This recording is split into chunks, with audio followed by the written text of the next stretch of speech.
Hello friends, तर बऱ्याच वेळेस मी प्रियाना आणि प्रक्षिताला त्यांच्या टिफिनमध्ये वेगवेगळ्या आकाराच्या चपात्या करून दिलेल्या आहेत. एकतर ते खुशही होतात आणि मित्रमैत्रिणींना दाखवतात की माझ्या मम्माने बघा कशा शेपची चपाती करून दिलेली आहे म्हणून, आणि त्याच्या नादाने ते जेवणही पटापट फिनिश करून टाकतात. तर सध्या मी असे बरेच व्हिडिओ बघितलेत ज्याच्यामध्ये स्माइली फेसची चपाती बनवलेली आहे. तर चला म्हणलं आपणही बनवून बघूया आणि प्रियान प्रक्षिताचं रिॲक्शन पण काय असेल ते पण तुम्ही बघा ही चपाती बघितल्याच्या नंतर. तर गोल शेप मध्ये चपाती लाटून घ्यायची, त्याला फोल्ड करायचं. आता डोळे करण्यासाठी माझ्याकडे नोझल होतं, नोझलने डोळे केले मी आणि चाकूच्या मदतीने त्याचा स्माइल काढून घेतली.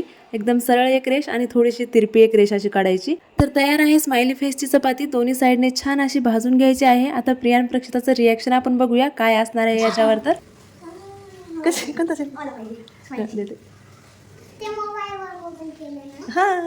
तर बघा दोघं पण खूप खुश झाले. तुम्ही पण तुमच्या लेकरांसाठी एकदा नक्कीच करून बघा, एकदम सोपी आहे. बाकी तुम्हाला व्हिडिओ आवडला असेल तर व्हिडिओला लाईक, शेअर आणि सबस्क्राईब.